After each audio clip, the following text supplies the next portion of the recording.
ಬಾಲಿವುಡ್ನ ಬಹುನಿರೀಕ್ಷಿತ ದುರಂಧರ್ 2 ಸಿನಿಮಾ ಇದೀಗ ಪಾಕಿಸ್ತಾನದಲ್ಲೂ ಭಾರಿ ಸದ್ದು ಮಾಡ್ತಾ ಇದೆ.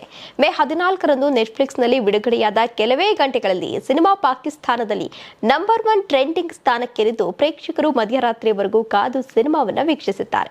ವಿಶೇಷ ಅಂದ್ರೆ ಚಿತ್ರದ ಕಥಾ ಹಂದರವೇ ಪಾಕಿಸ್ತಾನದ ಭಯೋತ್ಪಾದನೆ ವಿರುದ್ಧ ಸಾಗಿದ್ರೂ ಅಲ್ಲಿನ ಜನ ಸಿನಿಮಾ ನೋಡಲು ಮುಗಿಬಿದ್ದಿದ್ದಾರೆ. ಸಾಮಾಜಿಕ ಜಾಲತಾಣದಲ್ಲಿ ವೈರಲ್ ಆಗಿರುವಂತಹ ಮಾಹಿತಿಯ ಪ್ರಕಾರ ಸಿನಿಮಾ ಬಿಡುಗಡೆಯಾದ ಕ್ಷಣದಲ್ಲೇ ಸಾವಿರಾರು ಮಂದಿ ಒಟ್ಟಿಗೆ ಲಾಗಿನ್ ಆಗಿ ವೀಕ್ಷಣೆಯನ್ನು ಆರಂಭಿಸಿದ್ದರಿಂದ ಕೆಲಕಾಲ ನೆಟ್ಫ್ಲಿಕ್ಸ್ ಸರ್ವರ್ ಕೂಡ ನಿಧಾನಗೊಂಡಂತೆಂದು ಹೇಳಲಾಗ್ತಾ ಇದೆ. ಪಾಕಿಸ್ತಾನದ ಕಂಟೆಂಟ್ ಕ್ರಿಯೇಟರ್ ಮಾವಿಯಾ ಉಮರ್ ಫಾರೂಕಿ ಹೇಳುವಂತೆ ರಾತ್ರಿ 12 ಗಂಟೆಗೆ ಸಿನಿಮಾ ಅಪ್ಲೋಡ್ ಆಗ್ತಿದ್ದಂತೆಯೇ ಜನ ಒಟ್ಟಿಗೆ ಕ್ಲಿಕ್ ಮಾಡಿ ನೋಡಲು ಶುರು ಮಾಡಿದ್ರು. ದುರಂಧರ್ 2 ಕ್ರೇಜ್ ಅಷ್ಟರ ಮಟ್ಟಿಗೆ ಇತ್ತು ಎಂದು ತಿಳಿಸಿದ್ದಾರೆ.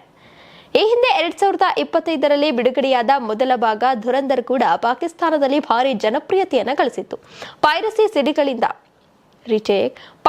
ಸಿಡಿಗಳಿಂದ ಹಿಡಿದು ಸಾಮಾಜಿಕ ಜಾಲತಾಣಗಳವರೆಗೂ ಕೂಡ ಸಿನಿಮಾ ಟ್ರೆಂಡ್ ಆಗಿತ್ತು. ಇದೀಗ ಎರಡನೇ ಭಾಗವು ಅದೇ ಮಟ್ಟಿನ ಹುಚ್ಚು ಕ್ರೇಜ್ ಅನ್ನು ಸೃಷ್ಟಿಸಿದ್ದು ಸಿನಿಮಾ ವಿಶ್ವ ಬಾಕ್ಸ್ ಆಫೀಸ್ನಲ್ಲಿ ಈಗಾಗಲೇ 1800 ಕೋಟಿಗೂ ಹೆಚ್ಚು ಕಲೆಕ್ಷನ್ ಅನ್ನ ಮಾಡಿದೆ ಎಂಬ ವರದಿಗಳು ಹರಿದಾಡ್ತಾ ಇವೆ. ನೀವು ಸಣ್ಣ ಆಗ್ಬೇಕಲ್ವಾ? ಅದು ಒಂದು ಉತ್ತಮ ಆಹಾರದಿಂದ ಸಣ್ಣ ಆಗ್ಬೇಕಲ್ವಾ? ಪ್ರತಿದಿನ ನಮ್ಮ ಜೀನಿ ಸ್ಲಿಮ್ ನ ಯೂಸ್ ಮಾಡಿ ಯಾವುದೇ ಸೈಡ್ ಎಫೆಕ್ಟ್ ಇಲ್ದಂಗೆ ನೀವು ಸಣ್ಣ ಆಗ್ತೀರಾ.